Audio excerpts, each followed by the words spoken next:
ওকে, so আমাদের আজকের টপিকের প্রবলেম হচ্ছে যে আপনার একটা স্ট্রিং এর ফ্রিকোয়েন্সি বের করা। স্ট্রিং এর ফ্রিকোয়েন্সি বলতে আমরা কি বুঝি? যেমন ধরেন যে আপনার একটা স্ট্রিং আছে, ফর এক্সাম্পল ধরেন Java is the best programming language, অনেক বড় একটা স্ট্রিং নিয়ে নিয়েছি। আচ্ছা ঠিক আছে, আমি জাস্ট একটু প্রবলেমটা স্টেটমেন্টটা বুঝি তাহলে হয়ে যাবে। তো খেয়াল করে দেখেন আপনার যে স্ট্রিং এর মধ্যে অনেকগুলো এ আছে, রাইট? তো বলেন তো আপনার এখানে কয়টা এ আছে? এখানে এ একটা, এখানে দুইটা, তারপরে এই যে এখানে একটা তিনটা, আর এখানে হচ্ছে যে টোটাল দুইটা। ওকে, তো টোটাল পাঁচটা। তো এ আছে আপনার পাঁচটা। তারপর আমি যদি বলি আপনার এখানে জেও আছে, রাইট? জে কয়টা আছে? যে যদি খেয়াল করে দেখি এখানে একটা, আর নাই। ওকে ফাইন, তাহলে যে বলতে পারি না একটা। এই যে আমি আমার প্রত্যেকটা ক্যারেক্টার বা প্রত্যেকটা অ্যালফাবেট কয়বার আছে আমার স্ট্রিং এর মধ্যে, এই জিনিসটাই বের করা হচ্ছে আপনার একটা স্ট্রিং এর ফ্রিকোয়েন্সি বের করা আর কি। তো স্ট্রিং এর ফ্রিকোয়েন্সি সাধারণত অনেক জায়গায় লাগতে পারে আপনার। যেমন ধরেন যে আমরা অ্যানাগ্রাম যেটা পড়েছিলাম, যে অ্যানাগ্রাম একটা কি জিনিস, ফর এক্সাম্পল আপনার সাইলেন্ট, এটা একটা ওয়ার্ড, এবং লিসেন, এটাও একটা ওয়ার্ড। ঠিক আছে? তো খেয়াল করে দেখেন এটার একটা দুইটা ওয়ার্ড অ্যানাগ্রাম তখনই হবে যখন হচ্ছে যে দোনোটার ওয়ার্ডের অ্যালফাবেটের যেই ফ্রিকোয়েন্সি দোনোটা সেম হবে, তখন ওটাকে আমরা অ্যানাগ্রাম বলি। অথবা আরো অন্যান্য অনেক জায়গায় আপনার মানে এই ফ্রিকোয়েন্সি বের করা জিনিসটা লাগতে পারে। যেমন আপনার কোনো কিছু রিমুভ করতে হলে, কোনো ওয়ার্ড রিমুভ করতে হলে আপনার মানে টোটাল যদি রিমুভ করার পরে লেন্থ কত হবে, এই জিনিসটার জন্য ফ্রিকোয়েন্সি দরকার পড়ে। আরো অনেক ধরনের প্রবলেম আসলে স্টেটমেন্ট বানানো যায়। তো আমাদের প্রবলেম স্টেটমেন্ট আমরা বুঝতে পারলাম যে আমাদের অ্যাকচুয়ালি প্রত্যেকটা একটা স্ট্রিং এর মধ্যে প্রত্যেকটা ক্যারেক্টারে আপনার কয়ত বার আছে এই জিনিসটা বের করতে হবে। তো ফার্স্ট অফ অল আমি একটা স্ট্রিং ইনপুট হিসেবে নিয়ে নিই। স্ট্রিং এম ইকুয়াল টু ধরেন যে আপনার এসসি ডট নেক্সট লাইন। আচ্ছা, এসসি আমি এখন ইনিশিয়ালাইজ করে নিই। আমি এটা ইনিশিয়ালাইজ করে নিই। প্রথমত আমরা কিভাবে ইনিশিয়ালাইজ করি, অবজেক্ট ক্রিয়েট করাটা, স্ক্যানার এসসি ইকুয়াল টু হচ্ছে যে আপনার নিউ ডট স্ক্যান, আর সিস্টেম ডট ইন থাকবে ভিতরে। That's it. আচ্ছা, এরপর হচ্ছে আমার এখন ভিতরে যে ফ্রিকোয়েন্সিটা বের করতে হবে। ওকে, তো আমি ফর লুপ একটা চালাতেই পারি। ফর লুপে চালাই দিলাম। আমি ফর লুপ শুরু করলাম, যেহেতু আমি একটা একটা করে ক্যারেক্টার চেক করবো, তো সেহেতু আমাকে প্রত্যেকটা ক্যারেক্টারই জানতে হবে আছে নাকি। তো প্রত্যেকটা ক্যারেক্টার বের করার জন্য আমাকে একটা ফর লুপ লাগবে। তো আই হচ্ছে যে আপনার m dot, sorry m dot না, এম ডট আপনার লিঙ্ক পর্যন্ত চালাবো, এবং আই প্লাস প্লাস। ওকে, তো এই ফর লুপটা যদি চালাই আমি প্রত্যেকটা ক্যারেক্টার পেয়ে যাবো। ধরেন যে ক্যারেক্টার সি ইকুয়াল টু আপনার এম ডট 4 এখানে এখন সি এর মধ্যে প্রত্যেকটা ক্যারেক্টার আসবে। এখন এই ক্যারেক্টারটা আমাকে চেক করতে হবে এই স্ট্রিং এর মধ্যে আছে নাকি না। তার মানে বুঝতে পারতেছি আমার নেস্টেড ফর লুপের প্রবলেম। মানে আমাকে যদি শুধুমাত্র একটা ক্যারেক্টার চেক করতে হইতো, আমি তাহলে একটাই ফর লুপ চালাতাম। যেহেতু আমাকে এখানে অনেকগুলো ক্যারেক্টার চেক করতে হবে, তো সেক্ষেত্রে আমার একটা নেস্টেড ফর লুপ লাগবে। তো খেয়াল করে দেখি আমার যে ক্যারেক্টারটা, এটা কি আমার আহ যে স্ট্রিং এর মধ্যে, এম স্ট্রিং আছে মধ্যে, এটা কিন্তু আমরা অলরেডি করছি। যে একটা ক্যারেক্টার যদি থাকে, কিভাবে আমরা ওই ক্যারেক্টারটা বের করতে পারি। ফার্স্ট অফ অল হচ্ছে যে একটা ফর লুপ চালাবো, integer j equal to 0, and যেটা চলবে সেম এম ডট লিঙ্ক পর্যন্ত, আর জে প্লাস প্লাস। ওকে, তো এখানের মধ্যে আমার এই ফর লুপের ভিতরে অ্যাকচুয়ালি মেন চেকটা হবে যে ইফ আমার যদি এম এর যে ক্যারেক্টার যে যদি সি এর সাথে ম্যাচ করা যায়, তাহলে আমি বলতে পারি ইয়েস আছে।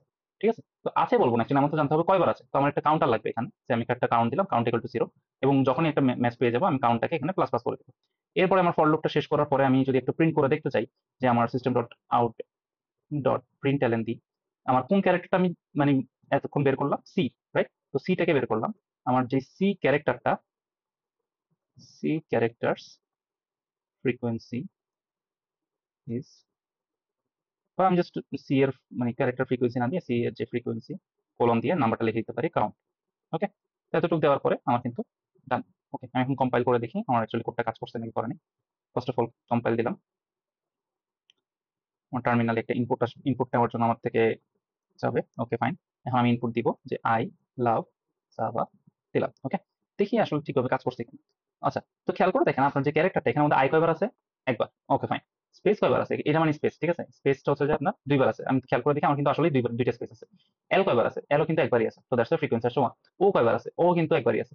বি কয়বার আছে? দুইবার আছে। একটা হচ্ছে লাভের মধ্যে বি, আর একটা হচ্ছে জাভার মধ্যে বি। তো বিও দুইবার আছে, এই ফ্রিকোয়েন্সিটা বের হয়ে গেল। ই কয়বার আছে? একবার, ই। আবারও স্পেস ইকুয়াল টু দুইবার আসছে। আচ্ছা, এই জিনিসটা কেন আসলো যে আমার একবার স্পেস আমি উপরে অলরেডি ফ্রিকোয়েন্সি বের করলাম, আবার এখানে আসলো কেন? কারণ দেখেন সে প্রত্যেকটা ক্যারেক্টার ওয়াইজ চেক করতেছে। তো এখানে একবার যখন স্পেস আছে সে একবার চেক করতে গেল, তো দেখলো যে দুইবার আছে।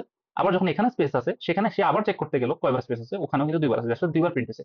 তো এটা একটা সমস্যা, রাইট? কারণ দেখেন এই যে এখানে এ দুইবার আছে, তো এ ফ্রিকোয়েন্সি 2, এটা আমি জানি। আবার পরবর্তীতে আবারও আসছে এ ফ্রিকোয়েন্সি 2। তো আমি টোটাল দুইটা প্রবলেম পাইলাম। একটা হচ্ছে যে আমার কিন্তু ক্যারেক্টার যে বারবার আছে, মানে রিপিটেডলি, সেই জিনিসটা কিন্তু আমার মানে বারবার প্রিন্ট হচ্ছে, এটা একটা প্রবলেম। আরেকটা হচ্ছে স্পেস জিনিসটা আমি জানতে চাচ্ছি না, মানে আমি তো অ্যাকচুয়ালি ক্যারেক্টারের ফ্রিকোয়েন্সি জানতে চাচ্ছি, তাই না? তো ক্যারেক্টারের ফ্রিকোয়েন্সি জানতে হলে তো আমার স্পেসের দরকার নেই। তো সবার প্রথমত আমার যদি এটা হ্যান্ডেল আমরা এভাবে করতে পারি যে সি ইকুয়াল টু যদি আমার স্পেস হয়, তাহলে আমার সেটা চেক করার দরকার নেই, আমি ডাইরেক্ট কন্টিনিউ দিয়ে এটাকে স্কিপ করতে পারি। ঠিক আছে, এটা হচ্ছে আমার প্রথম প্রবলেমটা সলিউশন হয়ে গেল। তো দেখি আসলে সলিউশন হয়েছে কিনা। আমি যদি কোডটা রান দিই, কোডটা রান দিলে আই লাভ জাভা, ঠিক আছে? তো দেখেন আপনার কিন্তু এখন প্রিন্টের মধ্যে কোনো ধরনের স্পেস কিন্তু এখন আসতেছে না, আমার স্পেসের প্রবলেমটা সলভ হয়ে গেল। কিন্তু রিপিটেড যদি ফ্রিকোয়েন্সি থাকে তাহলে রিপিটেড আসছে আসে। মানে এই জিনিসটা আমরা মানে প্রবলেমটা বুঝছেন নাকি জানি না, আমি আরেকবার অন্য একটা কেসে দেখাই, ঠিক আছে? যেমন ধরেন আপনি একটা স্ট্রিং এর মধ্যে অনেকগুলো এ আছে, তো দেখেন আপনার এই যে এখানে পুরো স্ট্রিং এ শুধুমাত্র এই আছে, তাই না? তো এ আছে 14 বার আছে, এই জিনিসটা কি আপনার আর একবার প্রিন্ট করার পরে আরো 14 বার প্রিন্ট করার দরকার আছে? নাই। তো শুধুমাত্র তাহলে আমার বারবার জিনিসটা আসলো কেন? কারণ আমি এই যে এ কে যে একবার কাউন্ট করে ফেলছি এই জিনিসটা চেক কোথাও রাখিনি। এটা আমাকে কোথাও চেক রাখতে হবে যে এ অলরেডি কাউন্ট মানে অলরেডি চেক করা শেষ। তো ওকে আর আপনি সেকেন্ড বার চেক করার কোনো দরকার নেই। তো সেটার জন্য আমি আরেকটা স্ট্রিং নিয়ে নিই যে এই স্ট্রিং এর মধ্যে চেক, ঠিক আছে? এই ক্যারেক্টার গুলা রেখে দিব। অর্থাৎ চেকের মধ্যে যেসব ক্যারেক্টার থাকবে সেগুলো আমি আর চেক করতে যাব না। জিনিসটা বুঝতে পারছি? আচ্ছা, এটার নামটা একটু সুন্দরভাবে দিই। অলরেডি চেক করা ডান, ঠিক আছে? সো অলরেডি চেক এটা দিছি। ফাইন, তাহলে আমরা এখন অলরেডি চেক এই জিনিসটা ইয়া করি যে আমার যদি এটা অলরেডি চেকে থাকে তাহলে আমি যাব না, আর যদি না থাকে তাহলেই আমি যাব, মানে চেক করতে যাব, ঠিক আছে? সো ইফ যদি আমার এটা হয় তাহলে যাব না, আর যদি এলস হয় তাহলে আমি এই যে চেকটা করতে যাব। বুঝতে পারছেন? Okay fine. সো এতটুক আমার ডান। ওকে, এখন আমি চেকটা করব কিভাবে, ঠিক আছে? এটা হচ্ছে যে আমার মেইন জিনিস। তো আমার যে এই যে সি ক্যারেক্টার এটাই শুধুমাত্র অলরেডি চেকের মধ্যে আছে নাকি না এই জিনিসটা জানলেই আমার হয়ে যাচ্ছে। তো আমি একটা বুলিয়ান নিয়ে নিই যে আপনার ফ্ল্যাগ দিব যে হ্যাঁ এটা আমি ধরে নিলাম যে এটা নাই, ফলস ধরে নিলাম, ঠিক আছে? সো আমি যদি একটা ফর লুপ চালাই, আমার ফর লুপটা চললো ধরেন যে ইন্টিজার কে 0 থেকে, আমি কিন্তু এই যে অলরেডি চেক এই ওয়ার্ডটা যদি দেখি এটার ভিতরে যদি না থাকে তাহলেই বলতে পারবো যে ওকে ফাইন, আপনি কিন্তু চেক করতে যেতে পারেন। তো ভিতরে আমি দেখলাম ইফ আপনার অলরেডি ডট ক্যারেক্টার অ্যাট কে যদি ইকুয়াল টু সি হয়, সি মানে কি আপনি যাকে চেক করবেন, আর এটা যদি ম্যাচ হয়ে যায় তার মানে কি এটা অলরেডি চেক হয়ে গেছে, তখন আপনি কি করবেন যে ফ্ল্যাগ ইকুয়াল টু ট্রু করে দিবেন যেটা অলরেডি চেক হয়ে গেছে। বুঝতে পারছেন? এখন আসি, সো আমার যদি ইফ অলরেডি ফ্ল্যাগ হয় তাহলে সেক্ষেত্রে আমি কন্টিনিউ করব, মানে আমি এটা যাব না, আর যদি না হয় তাহলেই আমি এটা চেক করতে যাব। তো জিনিসটা বুঝতে পারছি? মেইনলি হচ্ছে এটা কি, প্রথমত আপনার যে ইনপুটটা সেটা নিলেন, ইনপুটটা প্রথম ধরেন ক্যারেক্টারটা নিল, প্রথম ক্যারেক্টারকে বললাম যে এই যে ইনপুটটা এটার প্রথম ক্যারেক্টার এ, ঠিক আছে? যদি এ হয় তাহলে এ সবার প্রথমে স্পেস কিনা না, এ মাত্র স্পেস না। এরপরে সে গেল এ কি অলরেডি চেক এরকম এই স্ট্রিংটাতে আছে কিনা, তো আপনার প্রথমেই তো আপনার খালি স্ট্রিং, তাই না? তো সেক্ষেত্রে এইটাতে সে মানে আলটিমেটলি কিছু পাবে না। তো সেক্ষেত্রে ফ্ল্যাগের ভ্যালু ফলসে থাকবে, তো ফ্ল্যাগের ভ্যালু যদি ফলস থাকে এলসে গিয়ে সে চেক করবে যে আমার এ কয়বার আছে। তো এরপরে সে প্রিন্ট করে দিল, প্রিন্ট করার পরে আমরা এখানের মধ্যে আমাদের যেই অলরেডি চেক আছে ওখানের মধ্যে আমি এটা এন্টার করাই দিতে পারি যে সি আপনার চেক হয়ে গেছে, সো অলরেডি চেকের মধ্যে আপনি এখন কনক্যাট করে ফেলেন। তো পরবর্তীতে যখন আপনার এ আসবে তখন সে যখন এই যে লুপের মধ্যে দেখবে যে হ্যাঁ এখন অলরেডি চেকের মধ্যে কিন্তু একটা ক্যারেক্টার আছে এন্ড ওটা ম্যাচ হয়ে গেছে, তো সে পরবর্তী এ কে আর কখনোই চেক করতে যাবে না। তো দেখি আসলে এটা কাজ করছে কিনা, আমার এখানে মেবি একটা এররও আছে, সো আমি দেখি এররটা সলভ করে দেখবো একটু পরে। ওকে, তো আচ্ছা, অলরেডি চেক ডট লেংথ আমার ইন্টিজার কনভার্টেড, ও আমি এখানে কে লেস দেন এটা হবে, সরি। ওকে, আবার দিলাম কম্পাইল, রান দিলাম। ওকে, দেখেন আমি যখন হ্যালো ইনপুট দিলাম তখন আমার কিন্তু এইচ একটা আছে আই নো, আমার ইও একটা আছে আই নো, আমার কিন্তু এল দুইটা আছে, তাই না? এল দুইটা আছে, বাট এল কিন্তু দুইবার প্রিন্ট হয়নি, একবারই প্রিন্ট হয়েছে। কারণ কি?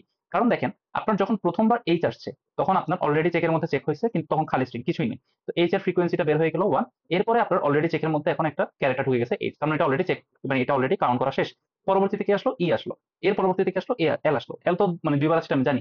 পরবর্তী এল যখন আসছে তখন এই স্ট্রিং এর সাথে যখন ম্যাচ করে দেখলো যে ইয়েস এখানে একটা এল আছে, সো তোমার আর কিন্তু ফার্দার চেক করার দরকার নাই, অলরেডি কিন্তু এটা কাউন্ট কাউন্ট করে প্রিন্টও করে ফেলছে। তো বুঝতে পারছি? তখন সে এটাকে স্কিপ করে চলে গেছে। তো আমাদের কোডটা নিয়ে আই গেস কারো কোনো কনফিউশন নেই, তাও আমি একবার শুরু থেকে শেষ পর্যন্ত বলে দিই। প্রথম 5 নাম্বার লাইনে আমি ইনপুটটা নিলাম, ইনপুট নেওয়ার পরে আমি একটা স্ট্রিং নিলাম যেখানের মধ্যে আমি চেক করতেছি যে মানে আমার কি এটা চেক করা ডান নাকি না, ঠিক আছে? তারপর আমি ফর লুপ চালালাম একটা, কারণ আমাকে শুরু থেকে শেষ পর্যন্ত প্রত্যেকটা ক্যারেক্টারই প্রত্যেকটা অ্যালফাবেটই চেক করতে হবে কাউন্ট মানে ওর ফ্রিকোয়েন্সি কত। তো আমি সেটা একটা সি ক্যারেক্টারে নিয়ে নিলাম এবং প্রথমত আমি প্রথম চেকটা যেটা দিলাম সে এটা কি স্পেস কিনা। আপনাদের যদি মানে প্রবলেম স্টেটমেন্টে দিয়ে দেয় স্পেস চেক করতে তাহলে এই ধরনের মানে এই স্টেটমেন্টটা দেওয়ার কোনো দরকার নেই আর কি, এই কন্ডিশনটা।